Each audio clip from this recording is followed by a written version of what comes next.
知羞耻！大好的吉比里，你竟在府中私藏外男，暗行苟且，被当场拿获，还有什么话好说？简直丢尽了丞相府百年颜面！家门不幸，事正确凿，无需多辩。3日后便将他嫁与这穷书生，逐出丞相府，永世不得归宗。我吉比里那天，醉酒被在家中寄读的穷书生拿走我最重要的东西。爹娘嫌弃我名声尽毁，将我草草下嫁。从今以后，相府没有你这样的女儿，你自己好自为之吧。娘，我真的没有。妹妹，些许薄物，算是姐姐的一点心意。日后在外若是遇上难处，尽管回府来找姐姐，姐姐定会接济你。沈大小姐当真是菩萨心肠，真千金做出这般不知廉耻的事儿，她非但不嫌弃，还处处照拂。虽说当年报错，她并非像亲生，可自小在丞相府长大，举止气度半点不差，这才是真正的名门贵女风范。那一年，姐姐高嫁王府，享尽尊荣，而我这个名正言顺的真千金，却背负污名，屈辱的下嫁进书生的茅草屋。3年后，我被书生折磨出一身重病，逃回京城求长姐救济，拉我脱困。姐姐，你当年送我出嫁时说过，若我走投无路就来求你，求姐姐给我条活路，救救我吧。妹妹还不知道吗？你及第那日喝了我弟的酒，才会身热难耐，被那个书生诱拐上床。你为什么要这样做？你是真千金，嫁给太子的好婚事还能轮到我吗？我只能用点手段。真相竟是如此，沈慕容，若有来世，我绝对不会放过你。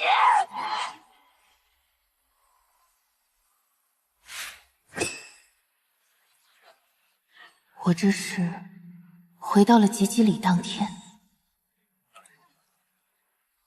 既然你这么迫切的想要害我，那我就将计就计。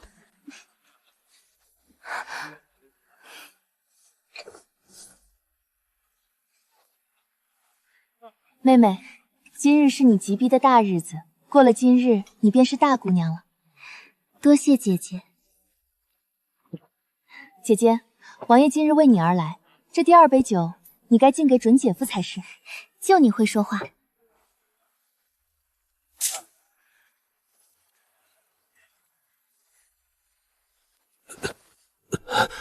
王爷，您这是怎么了？热，好热！这呼吸急促、浑身滚烫的模样，果然和前世我中药时一模一样。这阴毒能让最金贵的皇子也沦为欲望的野兽。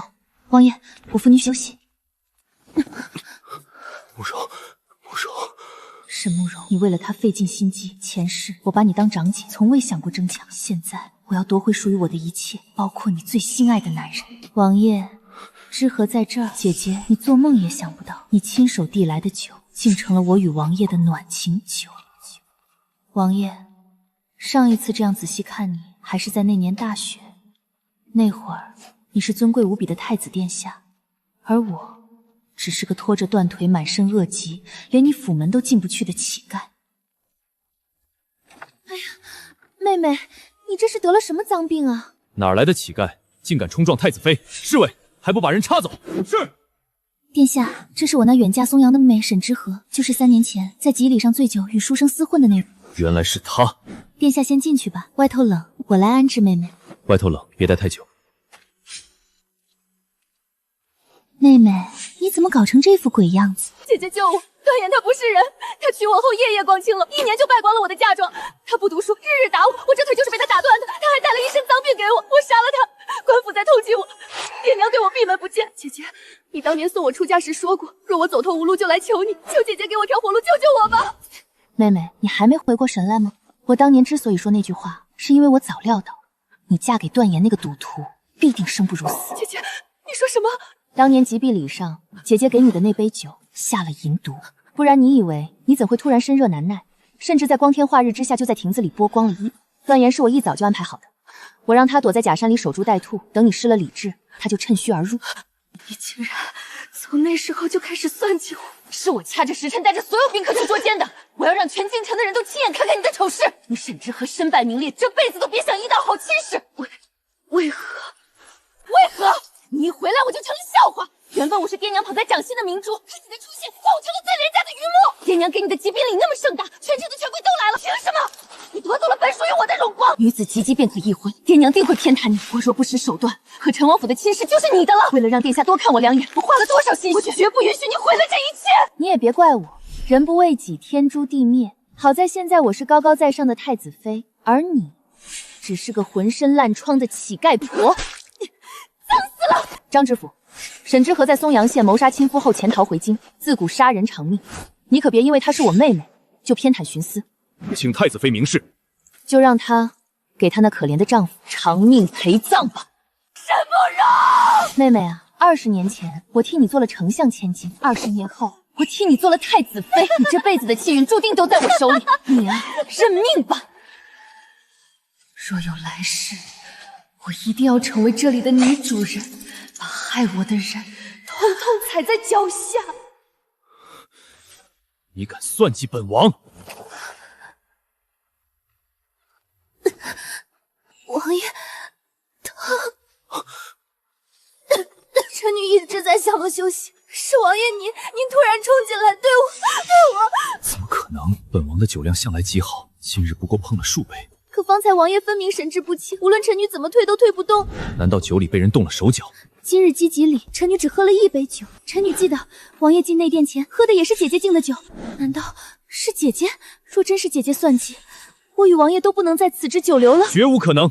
慕容心地温良，绝做不出这等下作勾当。皇后娘娘马上就要到了，知和是今日的主角，绝不能失了礼数。快把人给我寻来！娘，女儿有句话不知该不该讲。方才听丫鬟说，看到知和妹妹跟一个外男进了内院。胡闹！要斩！眼下两人都消失了，会不会是在哪处厢房私会？王爷别担心，臣女去应付他们。您快从小窗离开。那你呢？若被撞见，您的一世英名就毁了。臣女没想过要以此要挟王爷什么，只要王爷安全。如果您只是醉酒误事，姐姐定不会为难我的。知和妹妹，你在里面吗？你要是不答应，姐姐可就直接推门进来了。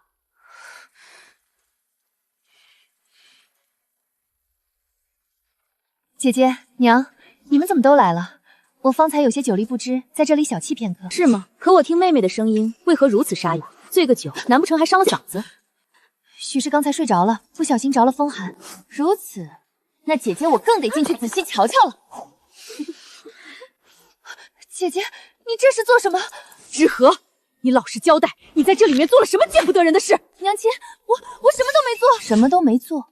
妹妹，你这副样子，该不会是跟哪个野男人在这屋里行苟且之事吧？姐姐，我不知道你在说什么。我早说你回府后要严加看管。你那养母是青楼舞姬，你被她带得耳濡目染，难道也跟那风尘女子一样离不开男人？姐姐，我的养娘再不堪，也是你的生母，你说话还是留点口德吧。住口！一个继子，被我这场金口评价2句，也算是他死后的荣光了。这相府的真千金，教养果然。在及笄礼上就敢与人苟合，难怪嗓子都喊哑了。沈之和，今到底是谁？姐姐，你怎能无凭无据污蔑我的清白？污蔑？你这一脸心虚给谁看？姐姐一口咬定我有奸夫，还偏偏带着这么多贵妇过来，难道是早有预谋的来捉奸吗？我今日莫名醉酒，难道也是姐姐提前安排好的？你少胡言乱语！你是不是清白的？只要看这屏风后面有没有人就知道了。让开！抓到了，大家快看！抓到了，大家快看！沈之和，我看你这次还有什么好抵赖的？哎呀，这沈之和居然真的在和男子私会，居然在及笄礼上做出这种丑事，这真是有辱丞相府的门楣呀！之和，你果然是烂泥扶不上墙，快说，这奸夫到底是谁？不是的，娘，求您听我解释，不是那样的。解释？等我看清奸夫是谁，看你还怎么狡辩！转过身来，姐姐，这都是我的错，大不了我一根白绫吊死，你们不要为难他，求求你了，姐姐。让开！你这个贱人，我叫你转过身来！奸夫是本王，你可满意了吗？慕容，王爷，参见王爷！怎么会是王爷？怎么会是王爷你？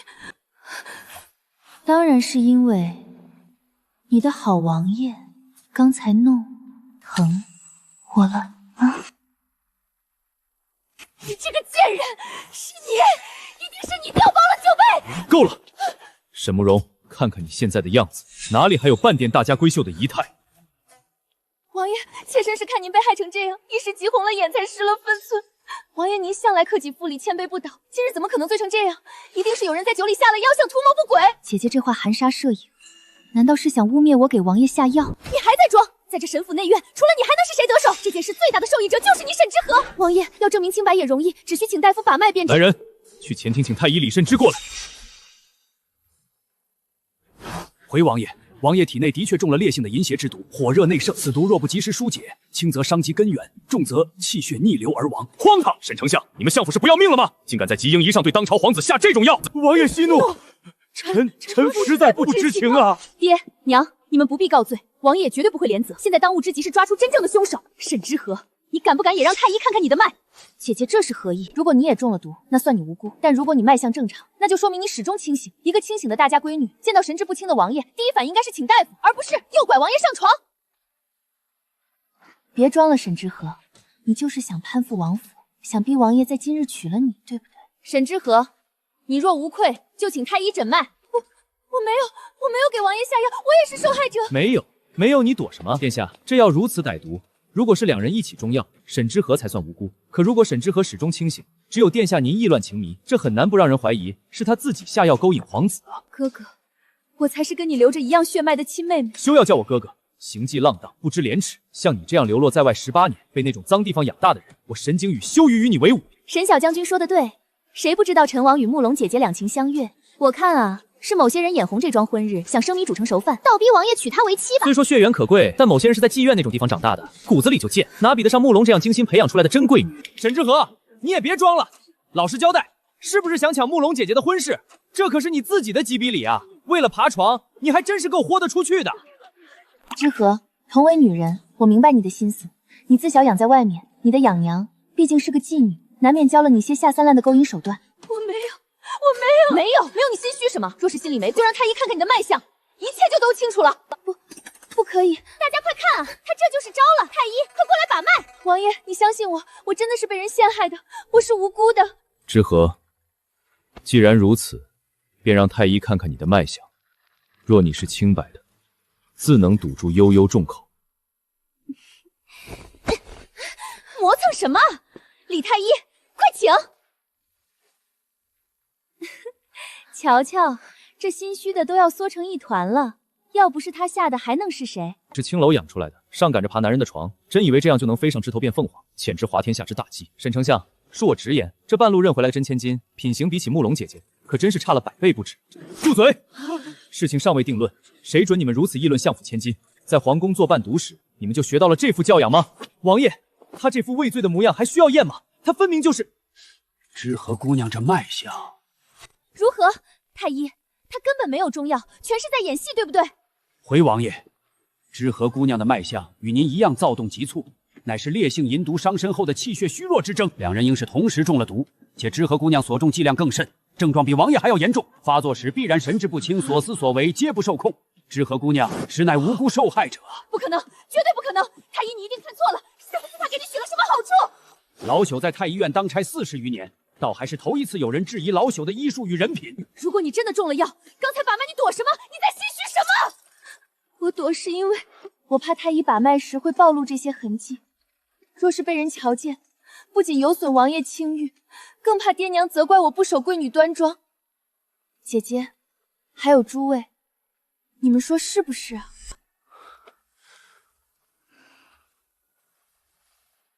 他竟然真是无辜的，那下药的会是谁？难道宴会上有刺客？我刚刚好像看到锦荣给王爷和那位珍医都敬了酒。住口！莫要胡言乱语陷害慕容。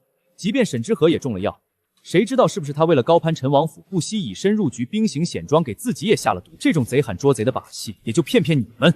原来如此，沈大公子慎言。此毒名为配鸳鸯，药性极猛极阴，乃是免给牲畜配种用的。常人服下，血气逆流，毒素会迅速渗入骨髓血液，若无10天半个月，根本排不干净。不愧是我的亲大哥，我的心思全被他猜中了。我的确也吃了那药，不过是吮吸着顾燕昭脖颈上的鲜血，让那剧毒通过血液入了我自己的喉。幸得上一世从大夫口中得知，你的血意味不对，是不是为了洞房喝了什么烈性的情药？而这药有个混名叫配鸳鸯。原是民间用来给牲畜配种的，用在人身上，药效太猛太毒，只要不论男女，不论身份，都能交配成一对。配鸳鸯准确来说是为阴毒，若残留在人体里，没有10天半个月，根本不可能完全排出。药性发誓中了药之人的血液都是带毒的。哥哥的意思是说，我为了攀附王府，竟不惜抛弃清白，甚至连命都不要了，给自己下这等重剂量的饮血毒药。哼，这世上真有人会贪婪愚蠢到拿命去赌吗？还是说，在哥哥眼里，我沈之和原本就是如此不堪之人？你少在这混淆视听！爹娘，在你们眼里呢？我难道也是这种为求上位不择手段的恶人吗？我才是跟你们流着同样血液的亲女儿啊！沈慕容今日污蔑我，何尝不是在污蔑沈家所有人？他是想告诉全京城，沈家刚认回来的女儿是个轻薄女子，还是想说沈家的教养就是如此卑劣？之和，别说了。王爷，刚才有些话我一直不敢当众提，但现在不得不说。王爷还记得宴会上喝过的东西吗？你想说什么？你和我都只喝了沈慕容敬的那杯酒。我敬的酒没有问题，你少在这里血口喷人！现在下药可不一定要在酒里，若是有人在器具上动了手脚，那也是一样的。不如让人把姐姐敬酒时用的酒壶和杯子取来一查，便能真相大白。王爷，您难道怀疑我吗？我们相识多年，我是什么品行，您难道还不清楚吗？慕容，你是什么品行？本王从前自认为了解，可今日之后，的确要再考察一二了。王爷，莫要听信沈之和的一面之词。好，既然妹妹咬定是我清者自清，不怕王爷查。我要检举！我要检举！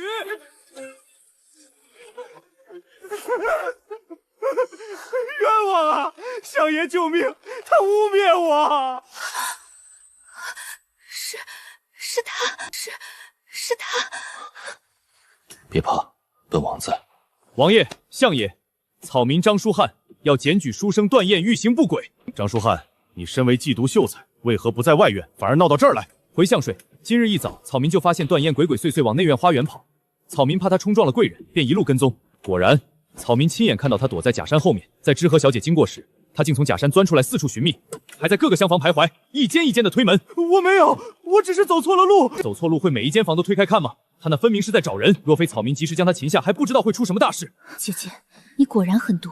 如果没有顾燕昭，如果我真的中药，就算我躲进厢房，此时我定已落入段燕这个畜生手里。相爷，今日是二小姐的吉吉礼，您对草民有知遇之恩，草民绝不能坐视段燕毁了相府的名声。方才将他擒拿时，他反抗激烈，草民便从他怀里搜出了这个。这方巾里也淬了同样的阴毒，这书生竟然想对知和小姐图谋不轨，简直色胆包天！王爷，放肆！狗奴才，是谁指使你在相府行此龌龊之事？我只是个听命行事的。你看我干什么？我根本不认识你。段燕，我还不了解你吗？你这种又蠢又坏的小人，为了活命，一定会咬死幕后主使沈慕容。这一世，你也尝尝众叛亲离的滋味。敢指使我干这种掉脑袋勾当的，在这府里当然只有沈皇后娘娘驾到！就差一点，竟然在这个时候，太好了，娘娘来了。参见皇后娘娘，娘娘千岁千岁千岁！这到底是怎么回事？谁能告诉本宫这里发生了什么？母后，此事……娘娘，你要为王爷做主啊！沈之和他竟用那些青楼里的下等路数，设计勾陈王殿下。娘娘，这沈二小姐毕竟是在外面被继子养大的，恐怕真是学了些不干不净的东西。这等自轻自贱的手段，简直是丢尽了相府的脸，更是冲撞了王爷的清誉。母后，并非慕容所说的那样，之和他也是受害者。够了，本宫没耐心听这些狡辩。无媒无聘，私下苟合，极为不贞。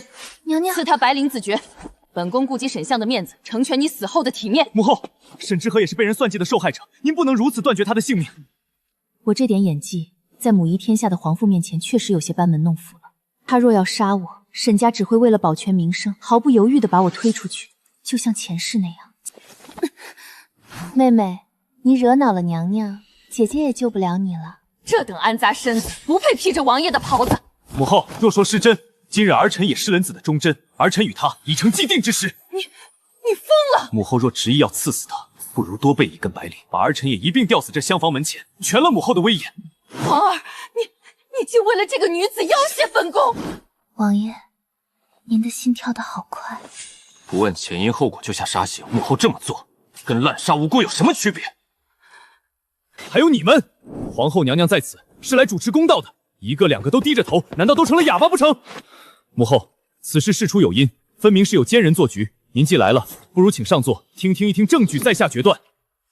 好，本宫就听听看，有什么证据能抵了这失贞之罪？回皇后，王爷，属下奉命查验，今日沈慕容小姐敬酒时所用的酒具上，确实有淬毒的痕迹。回娘娘，经查验，此毒乃是民间的猛药配鸳鸯，这药性猛烈，原是用来给牲畜配种。今日王爷和二小姐之所以失态，罪魁祸首便是他们。不，一定是有人陷害我！娘娘，这些酒具在后花园不知过了多少人的手，臣女也是被人陷害的。慕容，酒是你敬的，毒在杯上，难道真的是你在贼喊捉贼？娘娘，我没有，我真的没有，是那些下人或者是酒窖的人对，一定是有人嫉妒我，才在酒里动了手脚。不必查了，此事昭然若揭。是书生段燕对相府千金起了色心，动了歹，他潜入内院，趁人不备在酒具下毒。王爷，来人，把段燕这个胆大妄为的畜生拖下去，行阉割之刑，再押去绞杀。我只是个办事的，是他主谋是神。王爷，事情没这么简单，段燕他刚才……沈慕容行事不察，亦有过失。从今日起，沈慕容禁足思过，没有本王的命令，不得出阁楼半步。为保住他，你竟然不惜把所有证据都毁了，甚至不给段燕开口的机会。母后，沈之和今日阴差阳错替儿臣解了银毒，他既然是无辜受害者，儿臣断不能让他蒙羞，儿臣愿意为他负责。燕昭，你什么意思？父皇本就有意让陈王府与相府联姻，既然沈之和才是相府真正的真千金，那么这桩婚约理应由他来履。本王会三书六礼，明媒正娶，迎娶丞相千金沈之和为陈王妃。罢了，既然你执意如此，且这沈二小姐确实流着沈家的血，为了皇室与相府的体面，也为了江山社稷的助力，燕昭，你自己去御前向你父皇请旨吧。儿臣叩谢母后成全。顾燕昭，你这一救不仅保了我的名节，也断了皇后的杀心。这一局我终究是赢了。王爷，您是在跟慕容毒气，对不对？明明之前您心悦的人是我，今日为什么要说娶沈之和那种人做王妃？王爷，您不知道，他在外面流浪18年，那是被那种脏地方的人养大的，他骨子里就透着肮脏。今日这一切一定是他设的局，你们全都被他那副无辜的样子给骗了。慕容，事到如今，你还要在本王面前撒谎到什么时候？这是杯子的杯沿和杯底都被淬了那种银毒，太医说了，只要倒进液体，瞬间就会变成烈性药水。你怕在酒里下毒太容易被发现，所以才在杯子上动了手脚。如果本王没猜错，那个段燕也是你提前安排进内院的。你是想给之和下药，再毁了他的清白。这样一来，这京城上下相府最尊贵的千金便只有你一个，你也就是本王唯一的王妃人选，是不是？你在酒盏底部做了红色记号，可惜你算计的再周全，终究还是因为记号太隐蔽，忙乱中自己弄混了杯子。你把毒酒敬给了本王，甚至还想借我母后的手，直接要了沈之和的命。好一个借刀杀人！沈慕容，你好大的胆子，竟敢利用皇室来谋算人命！不是的，王爷，臣女的确想过给沈之瑜下药，可那是因为他和那个书生段燕本就私下交好啊。王爷，我只是想成全他们。沈之和亲口对我说，他想跟段燕私奔，我只是想在他吉利礼这天帮帮他们而已。死到临头，还不忘往我身上泼脏水。我从没想过要算计王爷，一定是他趁乱调换了杯子，所以才害了王爷您，是他故意的。王爷，臣女仰慕您多年，做梦都想成为您的发妻。臣女的心意，你难道感觉不到吗？我怎么舍得伤害你？这一切都是沈之和害的，她才是那个处心积虑陷害王爷的恶毒女人啊！事到如今，你竟然还不知悔改！本王的侍卫已经查得一清二楚，那套酒具从头到尾只有你一个人碰过，还有段燕。属下从他房里搜出了一张沈氏银票，那银票上沾着你身上特有的奇兰香，这香你从小用到大，本王绝不会闻错。这些证据，本王念在旧情，没有让人直接呈给母后，甚至还让人提前搅烂了段燕的舌头。否则，沈慕容，今日在这儿被刺死的人，就该是你。给皇子下药，罪可诛九族。江锦荣，本王今日护你一次，算是还了你这些年的痴情。从今日开始，我与你再无其他情分。你别想做陈王妃，也别再针对江锦和。你如今针对他，就是在针对本王。王爷，你说这样的话，是来诛妾身的心吗？这一切都是你自己选的。说到底，本王与沈之和的那杯暖情酒，还是你亲手递上来的。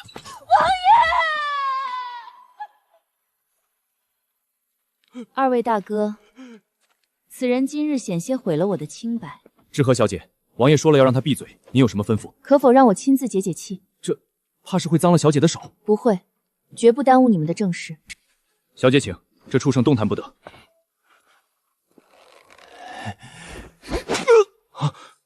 这一掌，清算你3年来步步纠缠、肆意窥探的无理行径。整整3年，你屡次纠缠不休，肆意诋毁于我。今日这份困扰总算彻底了结。方才这一幕，2位大哥记得一字不差地告诉陈王殿下。告诉王爷，小姐您这是？告诉王爷，我对这轻薄之人恨之入骨，唯有如此狠厉，才不负我相府嫡女的尊严。够狠，才能彻底消掉顾燕昭对我与段燕早有私情的最后一点猜忌。小姐，这脏东西已经伏诛了，断气了便好。记得回府复命时，把刚才我如何挖他眼睛、如何断他颞根的事，原原本本告诉陈王殿下。小姐，女子行事如此狠烈，若是传到王爷耳中，恐怕会坏了小姐在王爷心中的印象。我是要让王爷看清楚，我对这企图毁我清白、污我名誉的贼子可有多恨，恨到哪怕脏了手，也要亲手剐了他。只有我表现得足够狠，沈慕容那些关于私下交好的脏水，就永远别想泼到我身上。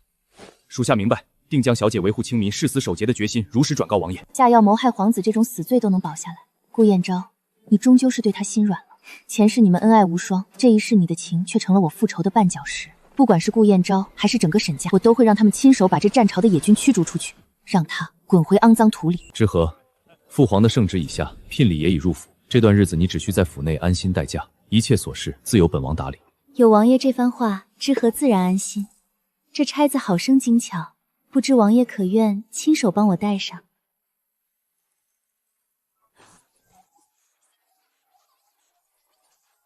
你说什么？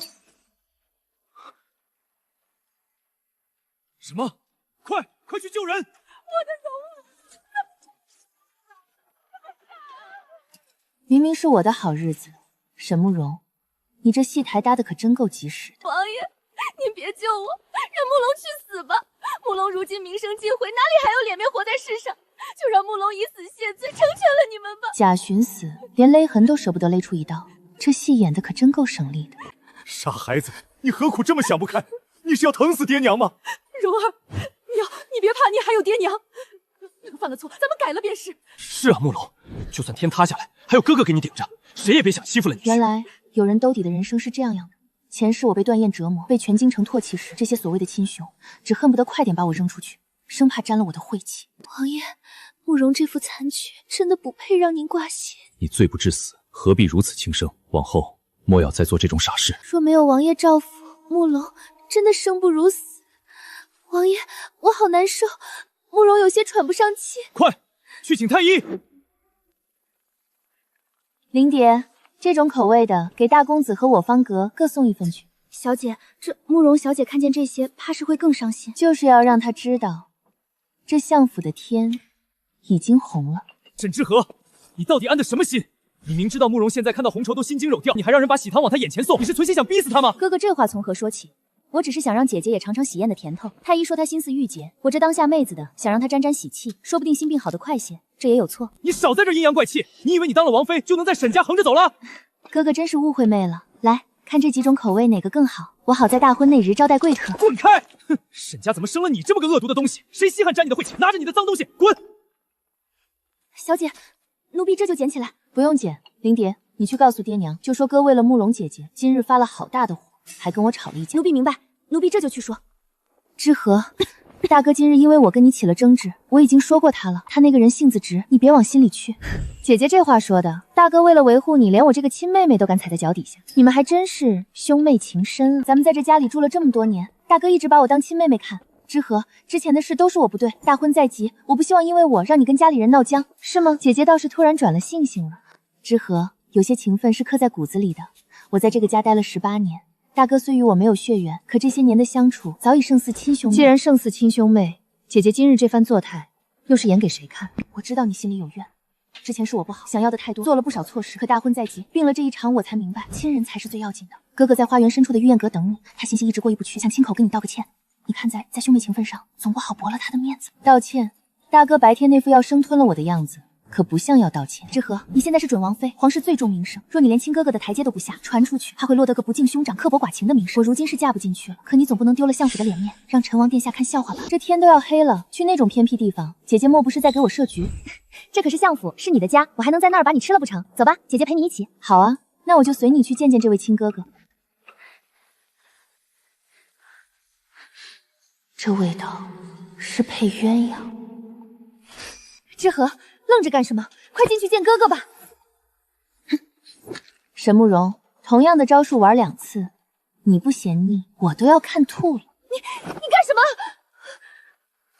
这种诱拐少女送羊入虎口的招数，我在青楼时就见得多了。你想毁了我？既然姐姐这么喜欢做媒，那这桩好事你就亲自收下吧。之和，给我要渴死了！沈景宇，是我是慕容，你滚开！姐姐，沈景宇对你可不只有兄妹之情，这配鸳鸯的药效你最清楚。既然是你亲手下的药，那就由你亲自来解，好好享受吧。小姐，你没事吧？刚才奴婢听见里面……灵蝶，听好了，现在立刻去陈王府通报，就说慕容小姐在相府失踪了，恐怕又要寻死，请王爷务必过来看。那相爷和夫人那边，问道也去告诉爹娘，声音大一点，让他们知道慕容小姐危在旦夕。奴婢明白，奴婢一定把话带到。好，灵蝶，去吧。王爷、爹娘，你们可找到姐姐了？我听说她不见了，找了大半个园子。这是什么声音？王爷，慕容许是累了，在这里面休息。内宅这点小事，不如就交给陈父处理。王爷先去前厅喝茶。别走，慕容，我的好妹妹！混账，那是景宇的声音！啊！景宇，蓉儿，你们在干什么？快放开！沈慕容，你这个畜生，你竟然敢引诱我儿子做这种事！相府养了你18年，娘，不是我，是沈之。王爷，王爷，你听我解释，不是你看到的这样。曾，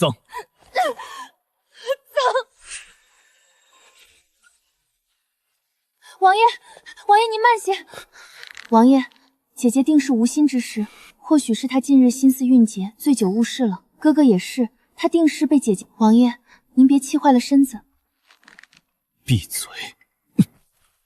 王爷，气急攻心，顾延昭，你对他曾经有多爱，现在就有多恶心。这一口血，算是断了你对他所有的念想。逆子！逆女！你们还有脸跪在这里？爹娘，孩儿真的是被下药了。孩儿当时神志不清，根本不知道自己在做什么。这真的不是孩儿的错，是有人要害我。回霞验过了，大公子体内确实残留有配鸳鸯的药性，脉象躁动尚未平息。那慕容呢？她是不是也被贼人害了？这慕容小姐的脉象平稳，并无任何中毒之兆。好啊，一个中了毒，一个清醒的很。沈慕容，你还有什么好说的？是你，沈之和，是你这个贱人陷害我！你好歹毒！你既然设计让我和大哥，你为什么要这么回我？姐姐这话说的好生奇怪，我一直在送王爷回府的路上，何来陷害一说？刚才大夫也说了，哥哥中了药，可姐姐你却清醒得很。这种药，府中只有你有过前科。你现在对着我大喊大叫，难道不是在贼喊捉贼吗？爹娘，你们别听他的。说我没猜错，姐姐是看准了自己嫁不进陈王府，又怕被相府厌弃驱逐，所以你才豁出这张脸皮，不要也要给哥哥下药。你是想着只要成了哥哥的人，就能争一个相府儿媳的名分，继续赖在这儿，是也不是？你这个贱人，你竟敢当众如此羞辱我！你这没良心的毒妇！你一回到沈家，就把这家里搅得乌烟瘴气。明明是你陷害我们，现在还要在这儿看笑话。爹娘，你们快瞧瞧，哥哥这会儿多疼惜慕容姐姐啊，宁可对自己亲妹妹动手，也要护着她。既然哥哥对姐姐如此情深意重，反正两人又没有血缘关系，不如爹娘就发发慈悲，成全了他们，让慕容姐姐名正言顺的做我的嫂嫂，如何？胡闹！简直是自掘坟墓！之和，这话可不能乱说。你哥哥他是咱们相府唯一的嫡子，他的婚事怎么能……爹，您之前不是还说要给哥哥定新安侯府的千金吗？再不济也得是国公府的嫡女。您在朝中苦心经营这么多年，就指望着哥哥的婚事能让沈家再进一步稳固根基呢？如今若是让一个养女做了嫡儿媳，外人会怎么看？沈家的仕途前程，怕是都要葬送在这情深意重里。陈王那边肯定是没戏了，名声也毁了。若是能抓住沈景宇，留在相府做少夫人，总比被赶出去强100倍。爹娘，事已至此，慕容的清白一毁，再无颜面另嫁他人了。既然慕容与景哥哥已有了夫妻之实，慕容愿一辈子守着哥哥，哪怕没名没分做个妾室也行，由爹娘成全。爹，慕容只想留在你们身边尽孝，求你们了。你竟然还敢想嫁进来？你是想把景宇的一辈子都毁了吗？爹娘，慕容说的对，事已至此，不如我就娶了她吧。反正她是养女，自小在咱们眼皮子底下长大，大家知根知底的，让她做儿媳，你们也放心，不是吗？放肆！简直是放肆！你这个逆子，你知不知道自己在说什么？从小到大，娘连一根手指头都舍不得动你。就算那天知道你不是我亲生的，我也没忍心责怪过你半句。可你是怎么报答我的？娘，别叫我娘。沈慕容，你记清楚了，你本是一个卑贱妓女所生的孽种，是我沈家心慈，让你在这相府享了18年的荣华富贵。我和主君精心栽培你，指望你做个出类拔萃的大家闺秀，为你谋划锦绣前程。疼你甚至比疼亲生女儿还重。可你这个畜生干了什么？急逼礼上你算计皇储，拿江家九族开玩笑。如今你又算计你的养兄，你是想毁了我儿子的前程，毁了我江家100年经营。你这只害人的白眼狼，当初我就不该心软，就该把你赶出家门。当初把我认回来时，他们舍不得赶走江锦荣，急逼上他们不忍追究江锦荣的大错。如今江锦荣碰了他们的宝贝嫡子，动了江家的根基，他们终于慌了。爹娘，你们不必再逼慕容了。若是你们非要赶他走，那就连我一起赶出去。你这个逆子！沈家怎么生了你这么个没出息的孽障？主君，快，扶向帖进屋，请大夫。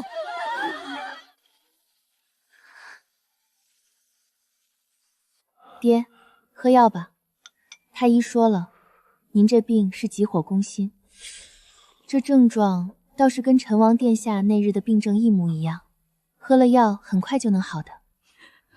和儿，爹爹对不起你。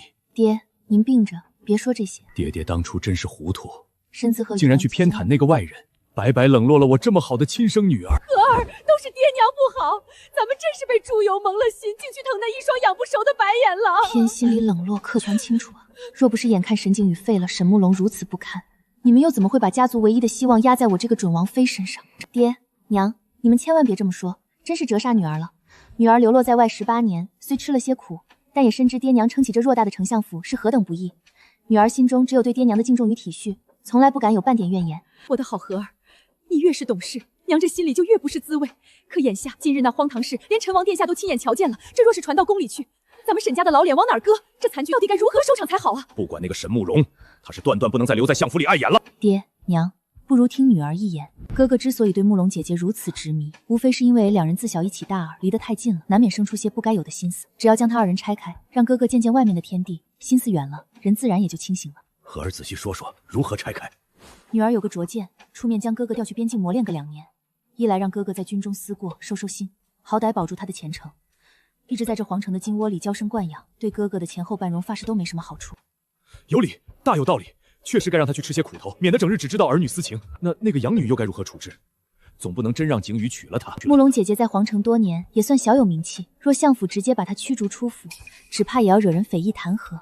那难道还要一直养着他这尊大佛不成？自然不用，不如咱们给她配门婚事，让她远嫁出去。如此一来，沈家全了最后的情分，对外称是寻得良配，远嫁成婚，相府仁至义尽，旁人谁也挑不出半个错处。好，和儿，你当真纵横谋划，真有我年轻时的风采。我给你生的女儿岂会差了？也是爹爹从前看走眼了，如今看来，沈家往后的荣耀全得指望和儿你了。爹娘言重了，为家里分忧是女儿的本分。只不过这远嫁的人选一时半会儿去哪里配一门合适的婚事，总不能随便在大街上拉一个，那也太不像样。爹爹忘了，那日集喜礼上，那个当众检举断宴的书生张书翰，虽说家境是贫寒了些，但人瞧着还算正直老实。关键是他对相府有这份心。张书翰，可我记得那人连个像样的功名都没有。慕容若是嫁过去，罢了。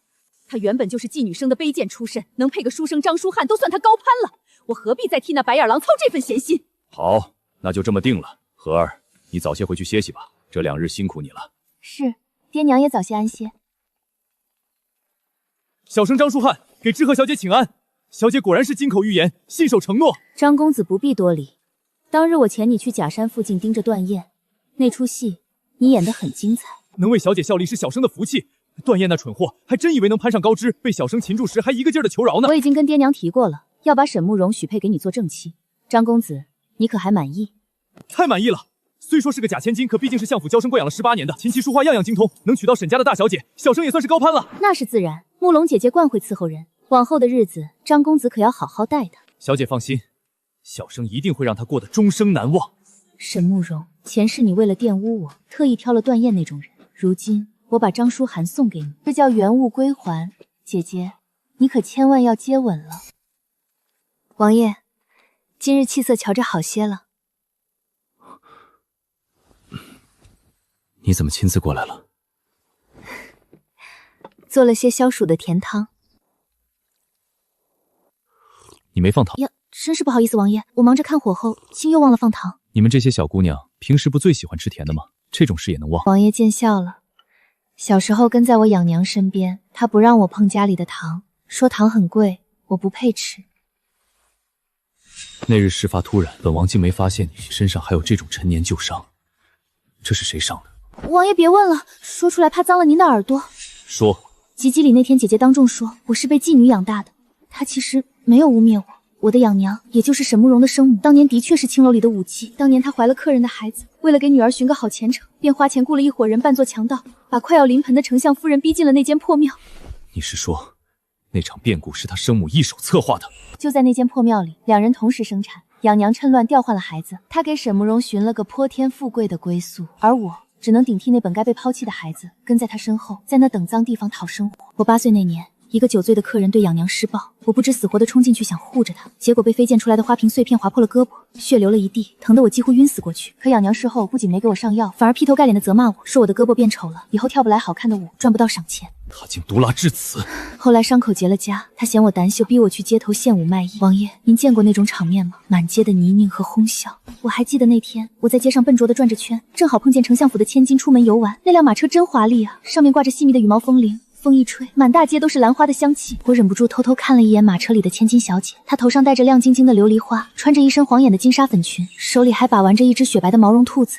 我看呆了，那是我想都不敢想的尊贵。可下一会儿，养娘捂住了我的眼睛，厉声警告我说人家是千金小姐，不是我这种人能窥探的。她让我连羡慕都不准有，因为我永远不配过那样的生活。可没过几天，她又指着巍峨的丞相府对我说，只要我舞跳得好，就能进去给那位千金小姐献舞，得些赏钱。后来我才明白，他只是想他的亲生女儿，想逼我练好舞蹈，好带她进相府看看他的亲生女儿。而且进相府的前提是，他要我划破自己的脸。别说了，知和别说了，本王发誓，定会加倍补偿你。王爷，说了这么多事，您是不是还没见过我跳舞？